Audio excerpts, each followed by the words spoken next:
إن الحمد لله نحمده ونستعينه ونستغفره ونعوذ بالله من شرور أنفسنا ومن سيئات أعمالنا من يهده الله فلا مضل له ومن يضلله فلا هادي له أشهد أن لا إله إلا الله وحده لا شريك له وأشهد أن محمدا عبده ورسوله لا نبي بعده اللهم صل على حبيبنا وشفيعنا ومولانا محمد وعلى آله وأصحابه أجمعين أما بعد فيا عباد الله أوصيكم ونفسي بتقوى الله وطاعته فقد فاز المتقون. Alhamdulillah, segala puji bagi Allah yang masih mengizinkan memberikan nikmat kepada kita, terlebih nikmat iman, sehingga kita masih dapat menjalankan ibadah salat subuh secara berjamaah. Salawat serta salam adalah senantiasa kita aturkan kepada junjungan kita Nabi Muhammad sallallahu alaihi wasallam yang senantiasa kita harapkan syafaatnya di yaumul qiyamah. Amin ya rabbal alamin. Bapak dan Ibu rahimahullah, alhamdulillah kita masih berada di dalam bulan yang mulia, bulan Rajab, seperti yang diingatkan oleh beliau Bapak Haji Joko minggu yang lalu, bahwasanya mari kita isi bulan haram ini, bulan suci ini dengan amal ibadah yang lebih banyak dan lebih baik lagi, sehingga seperti yang didoakan oleh Bang Ferry ketika menjelang koma dan juga tadi dibaca oleh Pak Imam, yaitu Allahumma barik lana fi Rajab wa Sya'ban wa ballighna Ramadan. Ya Allah, berkahilah kami di bulan Rajab dan Sya'ban ini dan pertemukanlah kami semua di bulan Ramadan. Semoga Allah Subhanahu wa taala senantiasa mengijabah doa kita semua sehingga memberikan berkahnya pada bulan Rajab dan Sya'ban dan kita dipertemukan dengan bulan suci yang lain, yaitu bulan Ramadan. Amin ya rabbal alamin. Bapak dan Ibu rahimahumullah, ada sebuah hadis yang bagi saya sangat menarik, yaitu yang diriwayatkan an Shaddad ibn Aus radhiyallahu anhu Ani Nabi sallallahu alaihi wasallam qala Sayyidul istighfar yaqulul abdu Allahumma anta rabbi la ilaha illa anta khalaqtani wa ana 'abduka wa ana 'ala 'ahdika wa wa'dika mastata'tu a'udzu bika min syarri ma sana'tu abu'u laka bi ni'matika 'alayya wa abu'u bi dhanbi faghfir li fa innahu la yaghfiru dhunuba illa anta. Wa man qalaha minan nahari muqinan biha famata min yawmihi qabla an yumsi fahuwa min ahlil jannah. Wa man qalaha minal lail wa huwa muqinun biha famata qabla an yusbiha fahuwa min ahlil jannah. Diriwayatkan dari sahabat Shaddad bin Aus radhiyallahu anhu dari Nabi Muhammad sallallahu alaihi wasallam, beliau bersabda, Sayyidul istighfar ayyaqulul abdu Allahumma anta rabbi, dan seterusnya. Hadirin rahimakumullah, kita manusia pastinya mempunyai banyak salah dan dosa. Untuk itu Allah senantiasa menganjurkan, memerintahkan kepada kita semua untuk senantiasa beristighfar. Nabi Muhammad SAW mengajarkan kita banyak sekali jenis-jenis istighfar. Ada istighfar yang sangat sederhana, yaitu Astaghfirullahaladzim. Kemudian ada yang sedang lagi, ada yang panjang lagi. Kemudian di dalam hadis ini disebutkan bahwasanya ada yang Sayyidul istighfar adalah pemimpinnya istighfar. Kenapa disebut Sayyidul istighfar? Sayyid di dalam bahasa Arab artinya pemimpin. Artinya pemimpin adalah yang terbaik. Dengan demikian istighfar ini disebut dengan istighfar yang terbaik. Bahwasanya siapa orang yang membacanya di siang hari dengan kondisi yakin, kemudian malam harinya dia meninggal, dakhalal jannah, maka dia akan masuk surga. Kemudian barang siapa yang membaca Sayyidul istighfar ini di malam hari, kemudian dia di siang harinya dia meninggal, maka dia dakhalal jannah, akan masuk surga.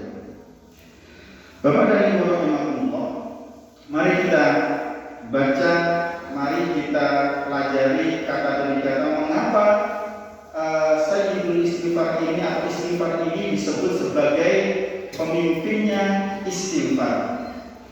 Seperti yang selebaran yang sudah kami bagikan di situ, hanya mengingatkan kembali, mungkin kebanyakan dari kita sudah hafal, tapi mengingatkan kepada saya dan kita semua untuk bahwasanya lafaz Sayyidul istighfar adalah seperti ini.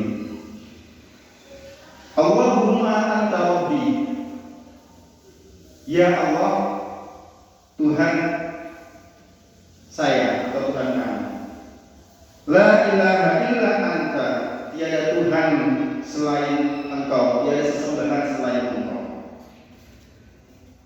Dari yang pertama ini, Allahumma anta rabbi, la ilaha illa anta, menggambarkan bahwasannya ketika kita membaca Sayyidul istighfar ini, kita mengagungkan Allah, bahwasannya tiada Tuhan yang patut disembah selain Allah. Di sini disebutkan yaitu tauhid rububiyah, yaitu Allahumma anta rabbi, tauhid rububiyah, dan yang kedua yaitu la ilaha illa anta, tauhid uluhiyah. Kemudian jika dilanjutkan yang berikutnya yaitu khalaqtani wa ana 'abduka wa ana 'ala ahdika wa wa'dika mastata'tu.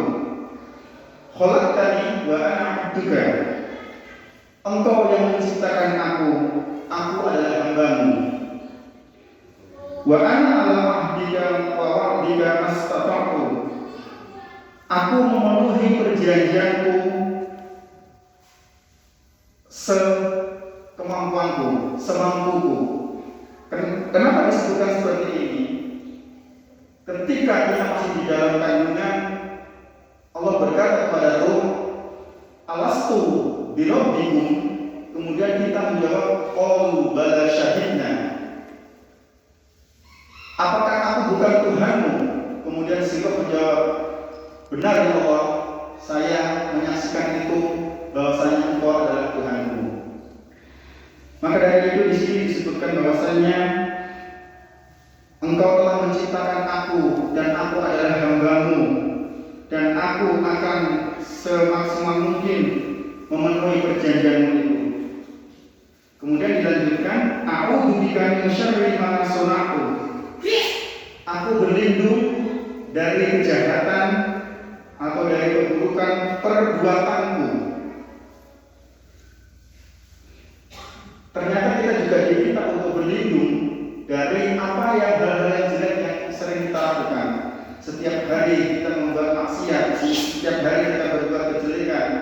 Maka dari itu Allah, Nabi Muhammad, melalui Nabi Muhammad mengajarkan kita diminta untuk berlindung dari keburukan, akibat keburukan yang maksiat yang sering kita lakukan.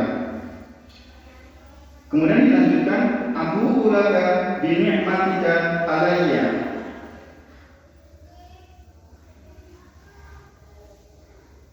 aku juga mengakui bahwasanya nikmat yang engkau telah berikan. Wa abu bidambi faghfirli, aku mengakui dosaku, maka dari itu ampunilah aku. Fa innahu la yaghfiru dzunuba illa anta, sesungguhnya tidak ada zat yang mampu mengampuni dosa selain Engkau. Bapak dan Ibu rahimakumullah, di dalam jadi dua. Mengapa disebut sebagai pemimpin para istighfar? Paling tidak yang pertama adalah kita mengakui ketuhanan Allah Subhanahu wa Ta'ala, dan yang kedua adalah kita juga mengakui betapa rendahnya kita, betapa banyak dosa kita yang telah kita lakukan. Kalau istighfar yang lain tidak sampai menyebutkan sampai mendetail seperti ini, akan tetapi istighfar yang kali ini adalah istighfar yang sangat istimewa karena mengakui yang pertama adalah ketuhanan Allah, yang kedua adalah mengakui seberapa besar dosa kita, seberapa hina kita, sehingga kita sangat layak untuk meminta ampunan dari Allah Subhanahu wa Ta'ala. Hal ini seperti disampaikan Allah di dalam surat Al-Imran ayat 35, A'udzubillahi minasyaitonir rajim, walladzina idza fa'alu fahishatan aw dzalamu anfusahum fastaghfiru dzakarullaha fastaghfiru lidzunubihim. Orang-orang yang melakukan fahisyah atau kejelekan atau dzalamu atau mendolimi diri sendiri, maka dia ingat kepada Allah dan meminta ampunan kepada Allah. Fastaghfiru lidzunubihim. Untuk itu di sini sudah jelas disebutkan bahwasanya istighfar, permohonan maaf, permohonan ampun kepada Allah adalah suatu keniscayaan. Jadi barang siapa yang mengaku mempunyai dosa seperti kita semua, maka Allah akan sangat mencintai jika kita memohon ampunan. Karena disebutkan di dalam hadis yang sahih, la kabiratan ma'a istighfari wa saghiratan ma'a israri. Tidak ada dosa besar yang senantiasa diikuti dengan istighfar, dan tidak ada dosa kecil yang itu dilakukan terus-menerus. Sangat jelas di sini dikatakan bahwasanya seberapapun dosa kita, sebesar kita, jikalau kita mau beristighfar, maka insya Allah Allah akan senantiasa mengampuni dosa kita. Akan tetapi tidak ada dosa kecil yang itu dilakukan keseharian setiap hari, setiap saat, maka itu akan menumpuk menjadi dosa yang lebih besar. Hadirin rahimakumullah, hal ini sangat jelas bahwasanya istighfar adalah menjadi perangkat yang sangat penting untuk kita sebagai umat muslim untuk menghapuskan dosa-dosa kita. Di dalam Al-Quran disebutkan bahwasanya ada dua jenis pengampunan dari Allah Subhanahu wa Ta'ala. Yang pertama yaitu ghafar, yang kedua yaitu afun. Ghafar yang merupakan kata dasar dari istighfar adalah Allah mengampuni dosa-dosa kita, Allah menghapus dosa kita. Akan tetapi nanti kelak kita di akhirat, buku catatan kita masih ada dosa-dosa kita ini, tapi tidak dihukum oleh Allah karena kita sudah beristighfar. Akan tetapi kalau afun itu adalah Allah mengampuni dosa kita, tetapi nanti di akhirat itu sudah terhapus, tidak dicatat di dalam buku catatan kita. Maka dari itu di dalam Al-Quran sering disandingkan antara kata-kata ghafar dan afun. Innallaha afun ghafur, sering disandingkan seperti itu. Nah, dari istighfar ini semoga Allah senantiasa memberikan ghafar, pengampunan dan afun, sehingga kita kelak nanti di akhirat buku catatan kita itu akan bersih, akan tidak dicatat lagi, sehingga kita menjadi manusia-manusia yang bersih ketika kembali ke hadirat Allah Subhanahu wa Ta'ala.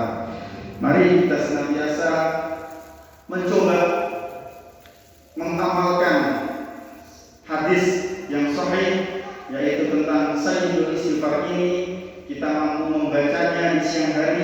di sore hari, di malam hari, sehingga Allah senantiasa memaafkan dosa kita dan memasukkan kita ke dalam jannahnya, ke dalam surganya. Dibaca boleh, dihafalkan akan lebih baik jika kita berada di jalan di mana-mana, sehingga kita mampu mengamalkan itu dengan baik. Yang pasti syarat sayyidul istighfar diterima seperti disebutkan di dalam hadis tadi, yaitu muqinan, yaitu dengan penuh keyakinan.